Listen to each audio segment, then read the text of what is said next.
Rama Rama Hare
Prabhupada की जय, अनंत कोटि वैष्णववृंद की जय, श्रीमद् भागवतम की जय, Lord is assembled devotee, Hare Krishna, all the assembled devotee, Hare Krishna, all things always offer Shri Guru and all glories to Shri Prabhupada ki jai.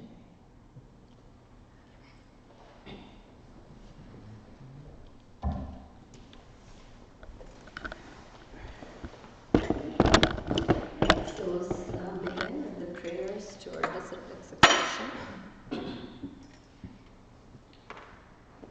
Om-Jnanatimirandasya Jnananjana-shalakaya Chakshuram Militam Yena Tasmai Shri Gurave Namaha Shri Chaitanya Manobhishtam Sthapitam Yena Bhutale Swayam Rupa Kadamahyam Tadati Swapadantikam Vandeham Shri Guru Shri Yuta Padakamalam Shri Guran Vaishnavanscha Shri Rupam Sagrajatam Sahagana Raghunathanvitam Tam Sajivam Sadvaitam Savadutam Parijana Sahitam Krishna Chaitanya Devam Shri Radha Krishna Padan Sahagana Lalita Shri Vishakhanvitamscha He Krishna Karuna Sindhu Dinabandho Jagatpate Gopesha Gopika Kanta Radha Kanta Namostate Bhakta Kanchana Gaurangi Radhe Vrindavaneshwari Rishabhanu Sate Devi Pranamami Hari Priye Vancha Kalpatarubhyascha Kripa Sindhu Bhaivacha Patitanam Pavanebhyo Vaishnavebhyo Namo Namaha Jai Shri Krishna Chaitanya Prabhu Nityananda Shri Advaita Gadadhara Shri Rasadi Gaura Bhaktavinda Hare Krishna Krishna Krishna Hare Hare Hare Rama Rama Rama Hare Hare Namo Shivaya Krishna Prasthaya Bhutale Srimate Bhaktivedanta Swamin Niti Namine Namaste Saraswate Deve Gauravani Pracharine Nirvishesha Shunyavadi Pashyatya Deshatarine Mukam Karoti Vachalam Pangulam Garate Kirin Yat Krupamaham Vande Shri Gurum Dinataranam.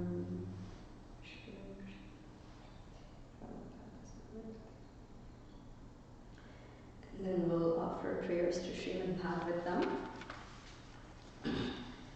Narayanam Namaskritya Naram Chaiva Narottamam Devim Saraswatim Vyasam Tato Jayam Mudiraye Shushusho Shradhanasya Vasudeva Katharuchi Shyamahatsevaya Vipra Punya Tirthanashevana Shrunvata Svakatha Krishna Punya Shravana Kirtana Vidyantosto Bhadrani Vidunoti Shubhatsatam Nashtaprayeshu Bhadreshu Nityam Bhagavata Sevaya Bhagavate Uttamashloker Bhaktir Bhavati Naishtaki Tadarajastamo Bhava Kamalobhadayasche Cheta Ekairana Viddham Stitam Sattve Prasidati Evam Prasanna Manaso Bhagavat Bhakti Yogataha Bhagavat Tattva Vijnanam Mukta Sangascha Jayate Vidayate Hridaya Grandhe Srichayante Sarva Samshaya Shriyante Chasya Karmani Drishta Evatmanishvare Om Namo Bhagavate Vasudevaya Om Namo Bhagavate Vasudevaya. Om Namo Bhagavate Vasudevaya. Om Namo Bhagavate Vasudevaya. Om Namo Bhagavate Vasudevaya. Om Namo Bhagavate Vasudevaya.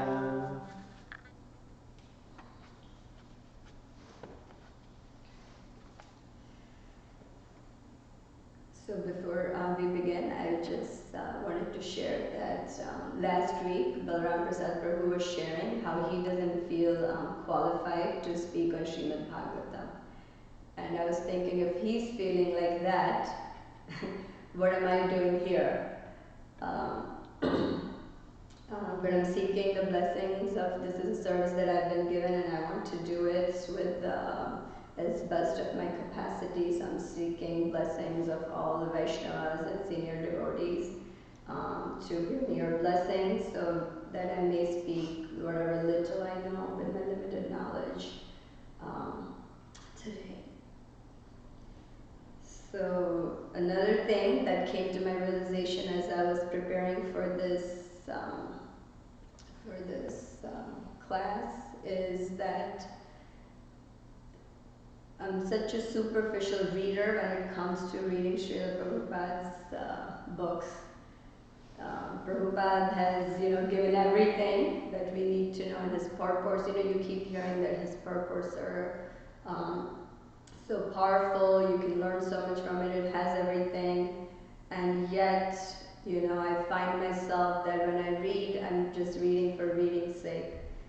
But when you have to give this, something like this, then you dive deeper into it. And, I've always had this strong desire after reading Prabhupada's Lilamrita. I always felt that I missed out. I didn't get to meet Srila Prabhupada. I have such a strong craving to meet Srila Prabhupada after reading his Lilamrita. And we have heard over and over that, Prabhupada has said that he lives within his books and we can really get to know him. As I was preparing for this, that's where I came to realize that his purports really, like Srila Prabhupada, kind of came alive for me through his words and his instructions. So I just want to share, what I have read in the purport. So let's begin with reading the verse. We're reading Srimad Bhagavatam, 1st Canto, Chapter 3, Text 38. Savedadhatu padavim parasya Savedadhatu padavim parasya Durantavirasya rathangapanahe Durantaviryasya radhangapane Yo mayaya santataya Yo amayaya santataya Bhajet tatpada saroja gandham Bhajet tatpada saroja gandham Savedadhatu padavim parasya Savedadhatu padavim parasya Durantavirasya rathangapanahe Durantaviryasya radhangapane Yo mayaya shantataya Yo mayaya santataya Bhajet tatpada saroja gandham Bhajet tatpada saroja gandham Savedadhatum padavim parasya Savedadhatu padavim parasya Durantaviryasya radhangapane Durantaviryasya radhangapane Yo mayaya santataya Yo amayaya santataya navritya Bhajet tatpada saroja gandham Bhajet tatpada saroja gandham Savedadhatu padavim parasya Savedadhatu padavim parasya Durantaviryasya radhangapane Durantavirasya rathangapane Yo amayaya santataya navritya Yo mayaya shantataya nivritya Bhajet tatpada saroja gandham Bhajet tatpada saroja gandham. We'll read verse 2. word to word. Saha, Saha, he alone. he alone. Veda, Veda, can know. Dhatu, Dhatu, of the Creator. of the Creator. Padavim, Padavim, glories. glories. Parasya, Parasya, of the transcendence. of the transcendence. Duranta Viresya, Durantaviryasya, of the greatly powerful. of the greatly powerful. Ratha Anga Panahe, Radhangapane, of Lord Krishna who bears in his hand the wheel of a chariot. of Lord Krishna, who bears in his hand the wheel of a chariot. Ya, Ya, one who, Amaya, without reservation, without reservation. Shantataya, Santataya, without any gap. without any gap. Anuvritya, favorably.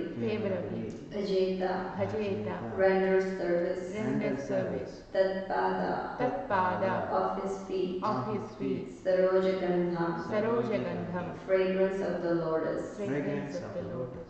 Translation: only those who render unreserved, uninterrupted, favorable service unto the lotus feet of Lord Krishna, who carries the wheel of the chariot in his hand, can know the Creator of the universe in his full glory, power, and transcendence.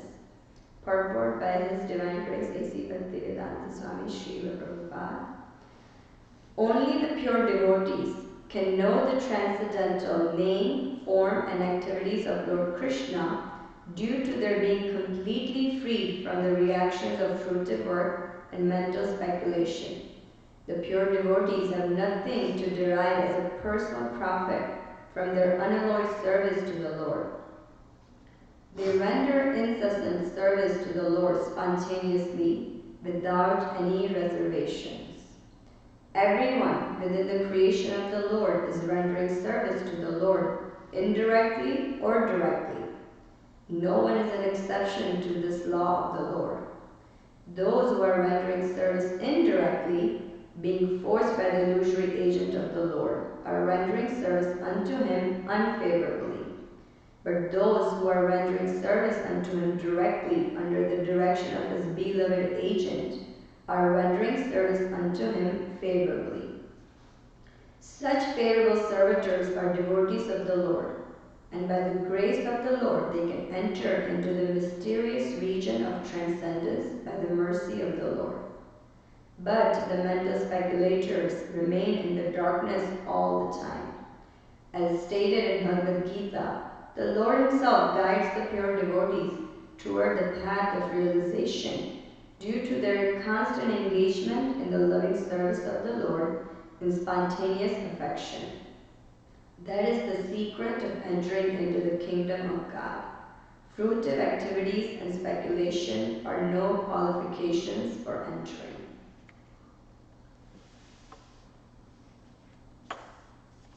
So now we're going to kind of break it down, each part of the purport.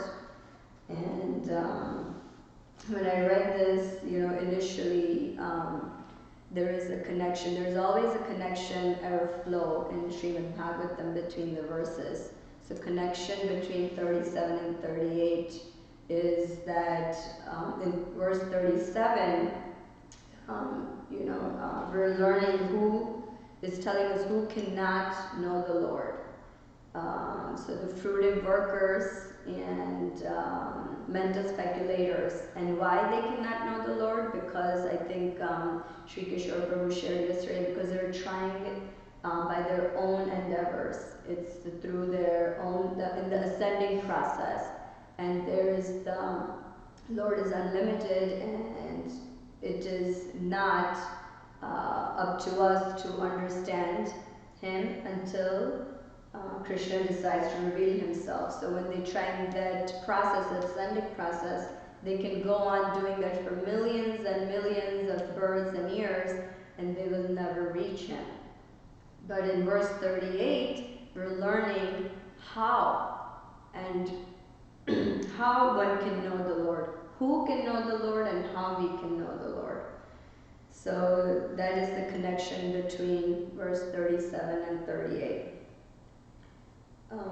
Also, when I remember, I used to attend Premtarini Mataji's morning Srimad Bhagavatam classes, and there would be, devotees. Mataji would ask, so what verse does this remind you of? And people will be, saying all these verses, and I used to get amazed at how, people have so much knowledge and how, they can think of a verse immediately.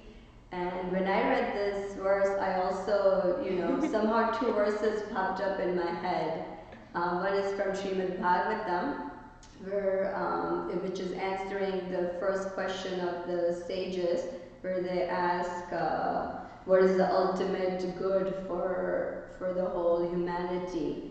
And, the verse we will recite quickly, it's a short one. So it said, the verse that came to me was this, Savaipam samparo dharmam yato bhaktiradvokshije ahaitakiya pratihata yayatmasu prasidati. The translation. The supreme occupation, dharma, for all humanity is that by which man can attain to loving devotional service unto the transcendental Lord. Such devotional service must be unmotivated and uninterrupted to completely satisfy the soul.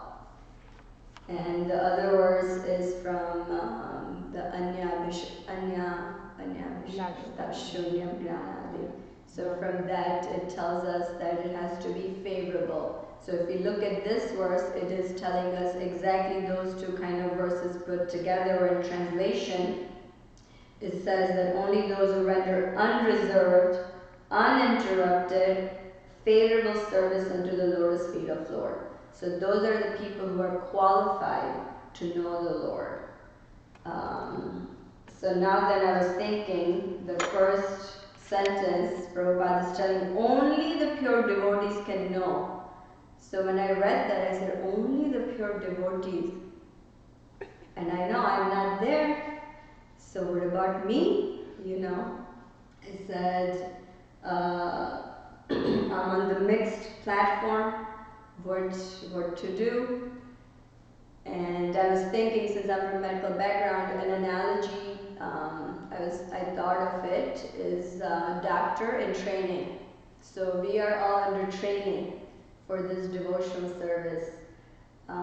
Anybody who wants to become a doctor, they have to go through vigorous training, not only theoretically, but even in practical. So they go through, here at least 4 years of schooling, then do 3 years of residency. If they want to specialize, they do another 3 or 4 years of fellowship.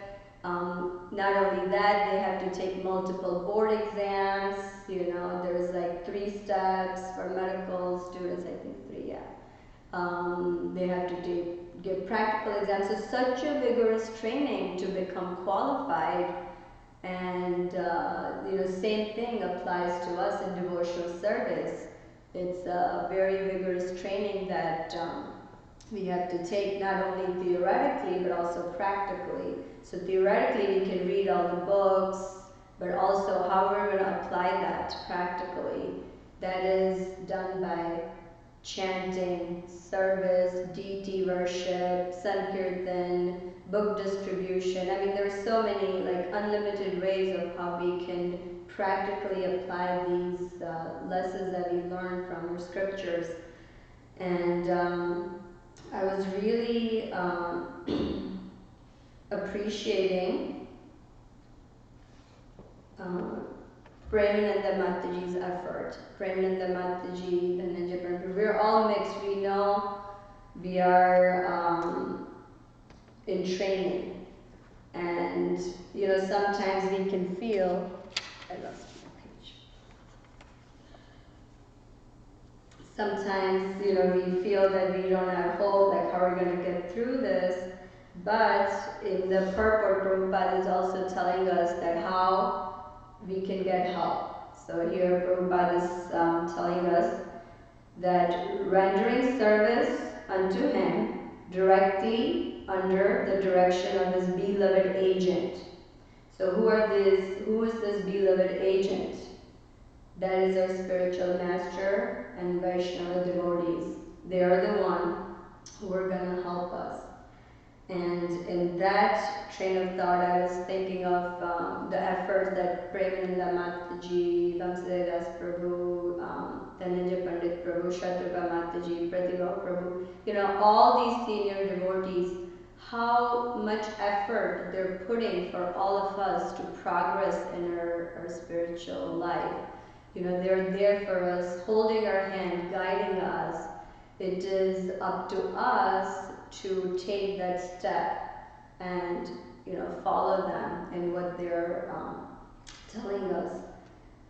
And I was also thinking, if we can just step back and think how we all got started.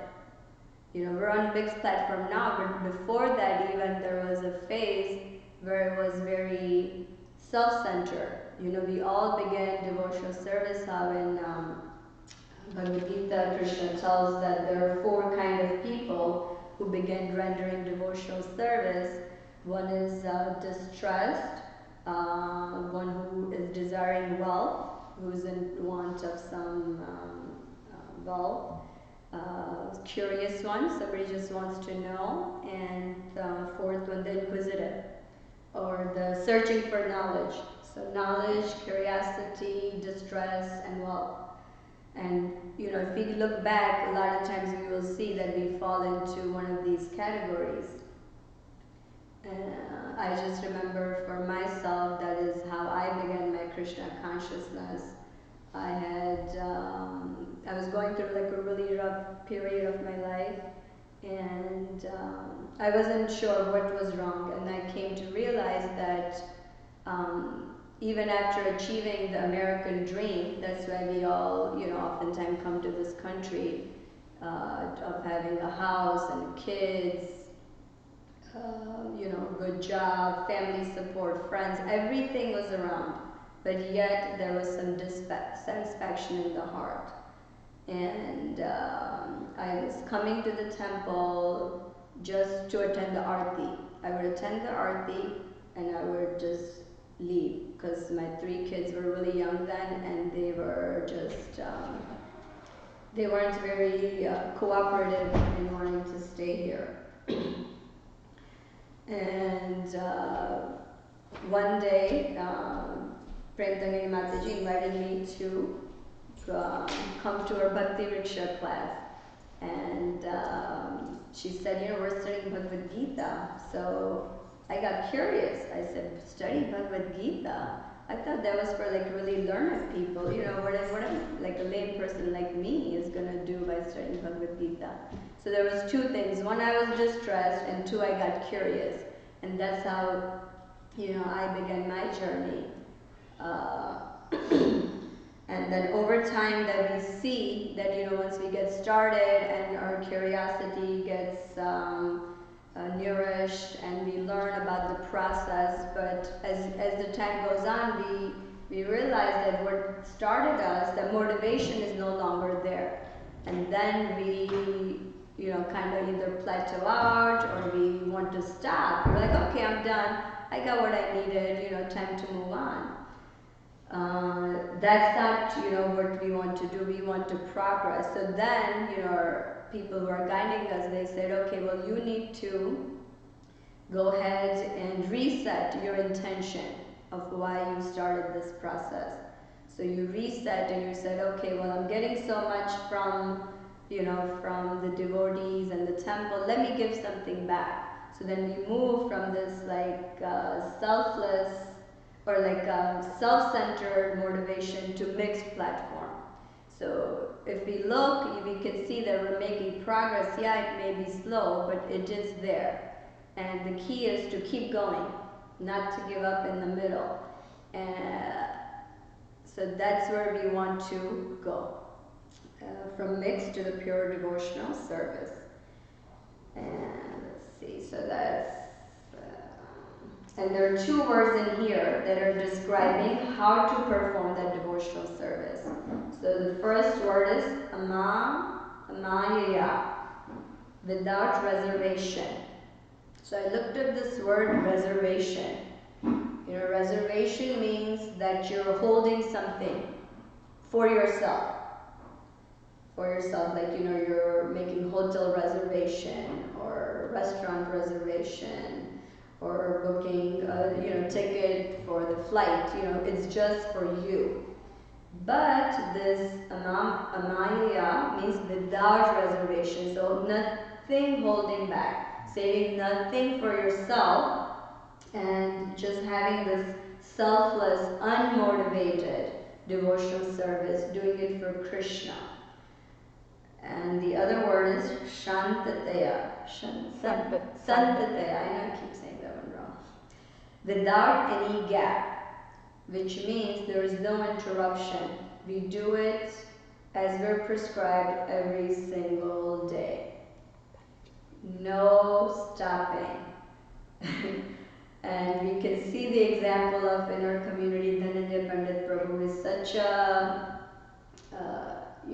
exemplary example of how one should be practicing this devotional service uninterrupted.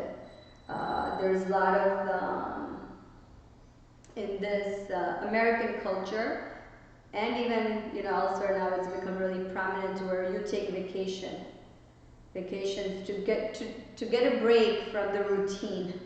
It's such a common thing, but in devotional service, there is no vacation. We have to do it uninterrupted. So let's move on to the next part of the purport, where Prabhupada is saying, everyone within the creation of the Lord is rendering service to the Lord indirectly or directly. No one is an exception to this law of the Lord. Those who are rendering service indirectly, being forced by the illusory agent of the Lord, are rendering service unto him unfavorably. But those who are rendering service unto him directly under the direction of his beloved agent are rendering service unto him favorably. So the service part, whether it's direct or indirect, is very constitutional to the soul. The service has to be done. We see indirectly, Ravana was thinking of Lord Rama, Kamsa was thinking all the time of Krishna. So they were also, in one sense, we can think were serving, because they're also thinking of Krishna just like how we are advised to think of Krishna. But they were doing unfavorably. We have to render service favorably. And how do we learn? How do we learn what's favorable and unfavorable? We have to learn under the direction of our spiritual masters and previous acharyas, senior Vaishnavas, who can guide us in the right direction and not do things whimsically, not attempt to do things on our own. So it's very important to learn, because with that, I think even yesterday Shri Kishore Prabhu mentioned that's part of being humble, which is a very quality that we all need to cultivate. So when we're humble, then only we'll be able to accept the directions and instructions from our authority or superior. Next, Prabhupada is telling us that people, such favorable servitors are devotees of the Lord, and by the grace of the Lord, they can enter into the mysterious region of transcendence by the mercy of the Lord. But the mental speculators remain in darkness all the time. I was just appreciating Prabhupada's use of words, like so beautiful. Mysterious region of transcendence. So what is that? Right? So that's a spiritual word Prabhupada is describing in such a beautiful verse that it captures your attention and your heart, and you're like, I want to go there. Mysterious. Wow, that sounds nice. But the spiritual world is to get there, we require the mercy of the Lord. That is the key. And how is that Lord's mercy coming? Lord's mercy is coming where Prabhupada is in the last sentence is telling us, the Lord himself guides the pure devotees toward the path of realization due to their constant engagement in the loving service of the Lord in spontaneous affection. So from Bhagavad Gita 10:10, the verse Tesham Satate Yuktanam Pashtam Priti Purvakam Dadami Buddhi Yogam Tam Yena Mam Upayanti Te. So Krishna, it says, the translation is to those who are constantly devoted to serving me with love, I give them understanding by which they can come to me. So Lord is always guiding us. Lord is always there with us, lifetime after lifetime, as a super soul, as a Paramatma residing in our heart. He never leaves us. And that sometimes is such a comforting thing to know, that, you know, as we leave this body and we go to next, we're not alone. We're never alone. Oftentimes we feel that most people don't understand us, our spouse and our friends, and at work it's a problem, nobody's understanding, I'm feeling so lonely. But just this thought, or just remembrance that Lord is with us at all times in our heart, never leaves us, it's such a comforting notion to remember. And not only He is guiding us within as a Paramatma, but also outside as a spiritual master, saintly people, and Shastras. The scriptures, they can be our greatest refuge in the time of, you know, feeling down. So we have everything that we can utilize to make progress, and it's up to us how we're taking these resources to go towards, to move the fulcrum from mixed to pure devotion service. And the last sentence is really beautiful. That is the secret of entering into the kingdom of God. So everything Prabhupada gave in the purport, from rendering service, following spiritual master, and, you know, Lord guiding us, all of those things are there.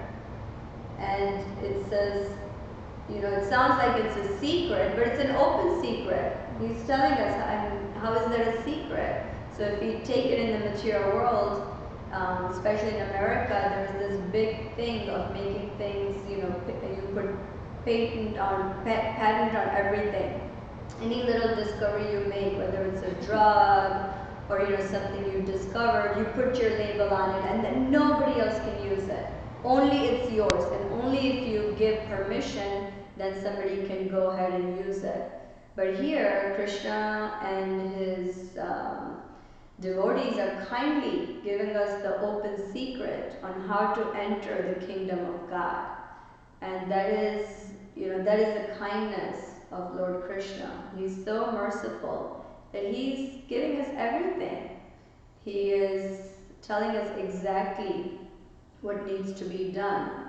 And we just have to take it up and continue with a strong, like, firm faith and conviction that this is what's going to get me to my ultimate goal.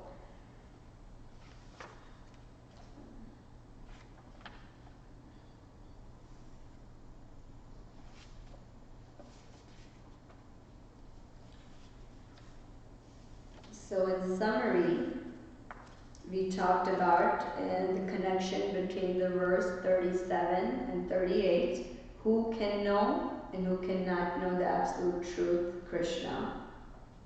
Then we talked about that initially we think that only pure devotees can know Krishna, but we're on the mixed platform, so what about us? And we have given all the facilities, and it's up to us to move this fulcrum to more and more in favor of Krishna by the help of spiritual master and devotees. To reach the stage of pure devotional service is described as without reservation, so unmotivated and without gap, uninterrupted.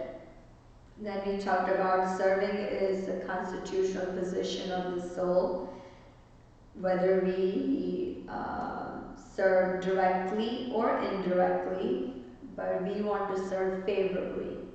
That's how we should serve. To enter the Lord's abode or to enter the kingdom of God, the mercy is needed and the grace of the Lord is needed, and the Lord Himself guides the soul. Within as a super soul and without as spiritual master, shastras and saintly people. Everything is given to us, and the last thing is everything is given to us as an open secret. There is, and that gives us, a lot of hope that, no matter what stage I'm at, if I follow this process, I'll get to the goal of loving Krishna. So that's all I have prepared. If anything you want to add, correct, any thoughts you may have, any questions. Questions, I don't know, but...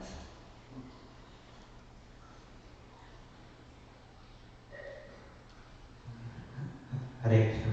I connected to the point of how our mentors and senior devotees here guide us, and that is such a key part of growth and training. Like I said, we are trainees, right? So I think it is a devotion. It is called Vidhi. Vedic Yes, practice. We're still practicing. Devotion service and practice, right? So guidance is such an important part, and because we cannot see Krishna, so and as Prabhupada says, whoever is the pure devotee are his followers, right? So we take guidance of him. So that's how we try to practice devotional service. And even otherwise, actually, I didn't know much, but getting to know lately, the concept of gratitude is actually nowadays popular even outside circles, not only in devotional circles. Because obviously everyone wants happiness, right? So everyone is trying to find the secret for happiness in their own spheres, right?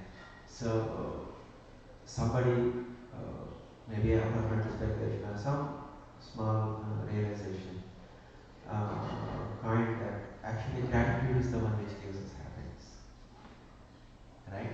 Yes. So in fact, that's why gratitude journals and so many things there, and people try to help, they try to log it down and note it down, and through that they feel happy actually. So gratitude is happiness, and that is actually the fundamental emotion. It's not that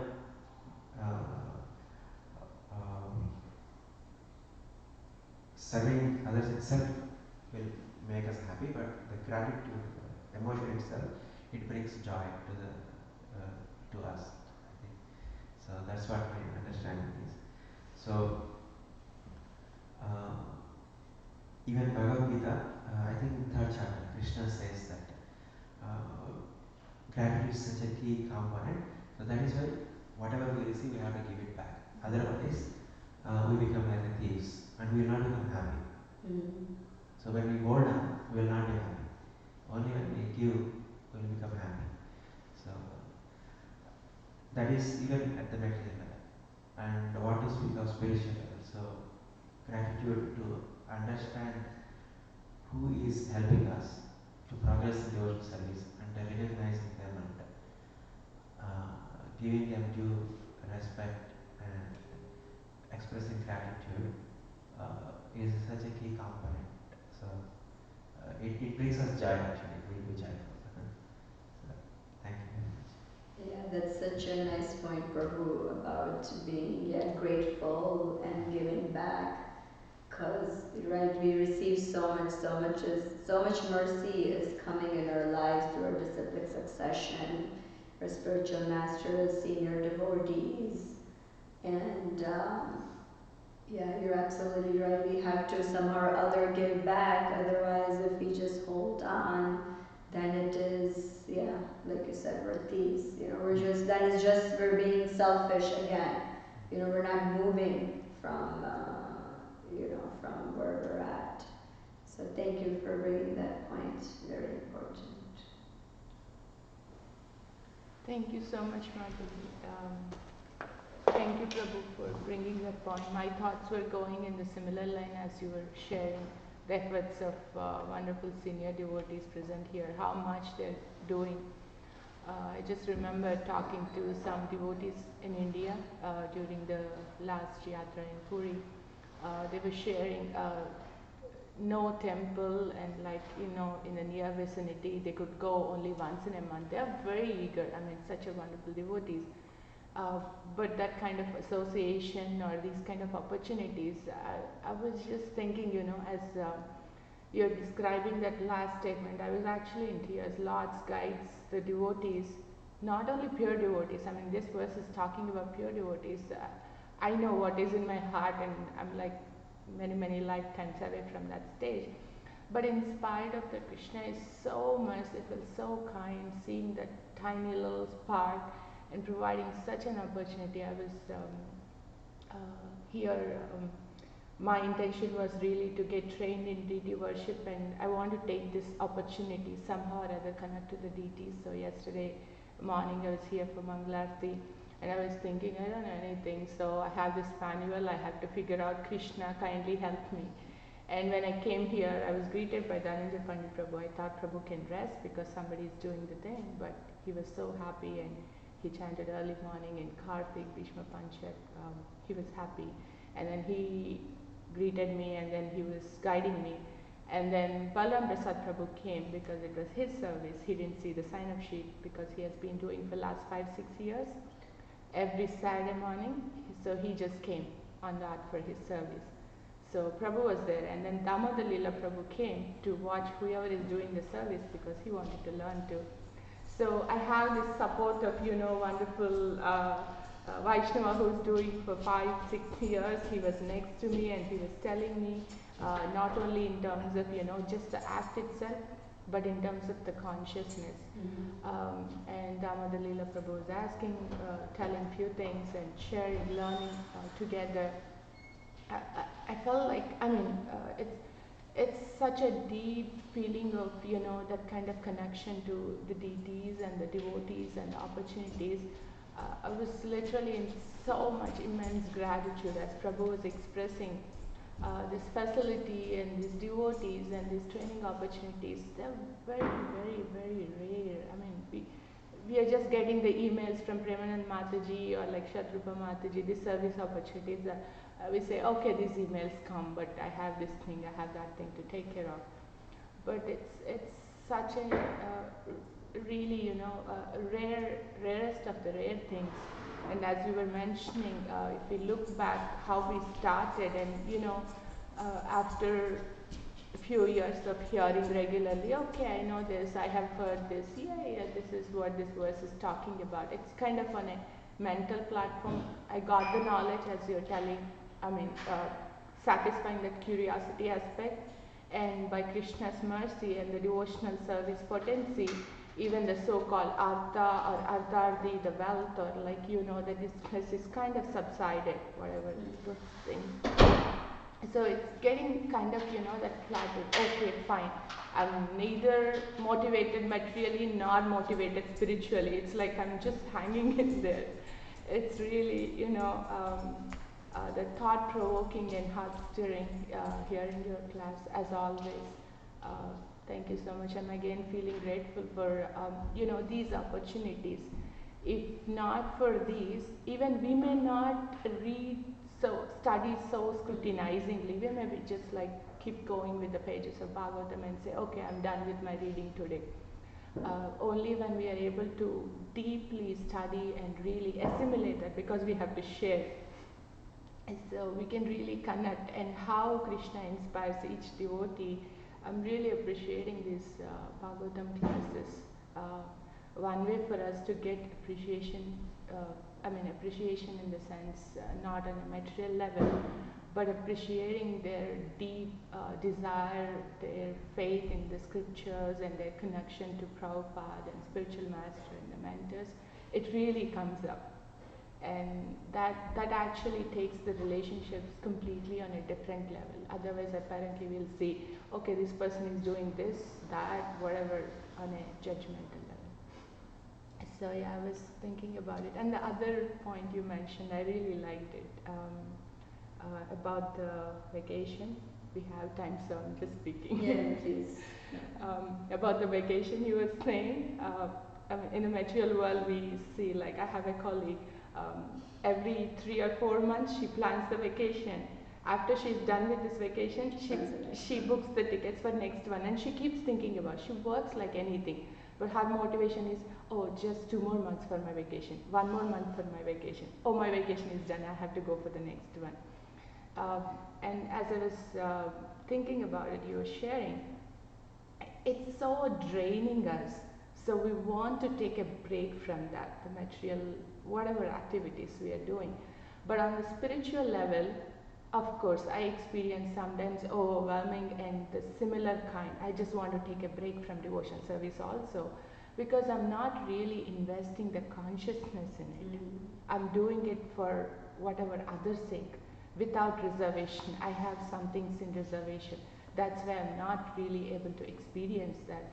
Whereas I was so fortunate to see the devotees and serve with them personally, in spite of working like, 20 hours non-stop without sleep in a day.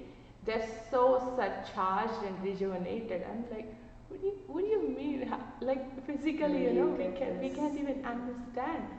So it's actually nourishing. So that's why we don't need vacation. And in fact, by doing it that without reservation, we can actually get it. That's giving us what we are craving for in a vacation. That's what I was thinking. It's really nice. Thank you so much. Thank you. Yeah. I, completely agree about the rare opportunity we have at the center. In every aspect, even to give this Bhagavatam classes, we're getting trained.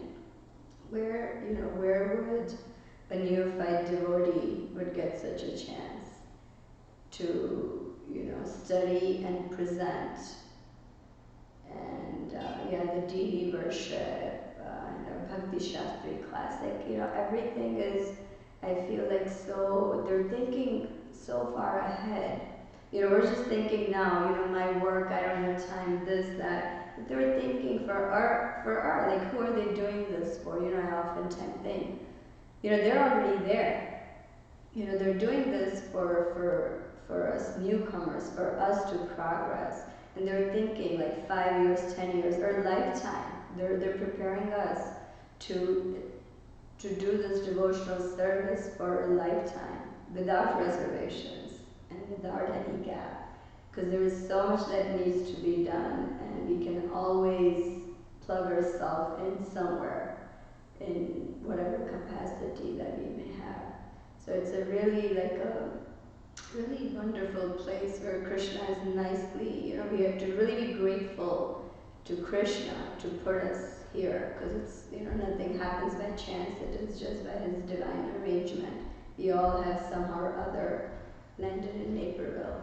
So yeah, all glories to, Govinda, Mataji, Dhananjay Pandit Prabhu, all the senior devotees who are leading us in these efforts. Thank you. Hare Krishna. Srila Prabhupada ki Jai Jai.